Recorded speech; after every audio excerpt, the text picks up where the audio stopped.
Novak Djokovic has been thrown out of Australia for refusing to reveal his medical status.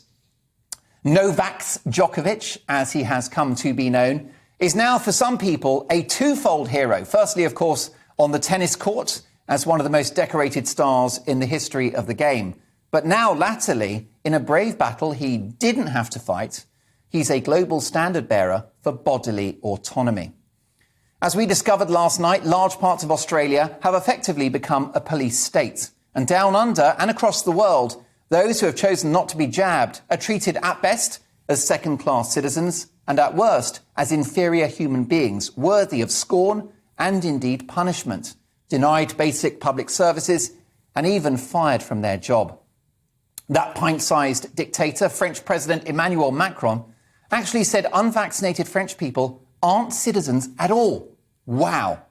If left unchecked, history will tell you that dividing up members of society and treating them differently for any reason at all can go to a very dark place. The Australian Open, of course, will be poorer for Djokovic's absence, and it will be an empty victory for whichever vaccinated star wins the trophy. Such is the current state of men's tennis. If you haven't beaten Djokovic, you haven't won at all. So Novak's brought a lot of opprobrium on himself, and he didn't have to do this.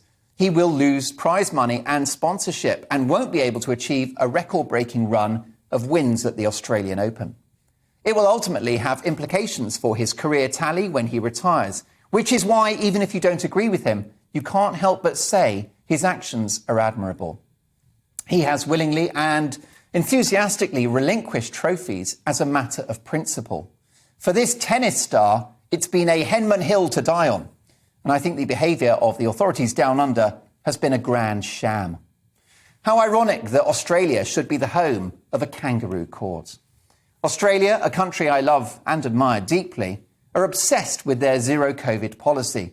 The country has been closed on and off for almost 2 years. Cases are through the roof, and the disease that they thought they could avoid at eye-watering human and economic cost is now on their doorstep. Here's the score.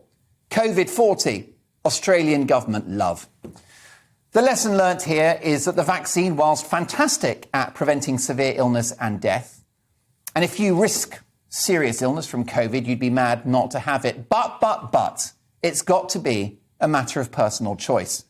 The idea that Novak Djokovic, one of the fittest and most accomplished athletes on the planet, is a threat to public health in Australia would make a storyline from Neighbours or Home and Away look far-fetched. I say this courageous tennis ace has served us well.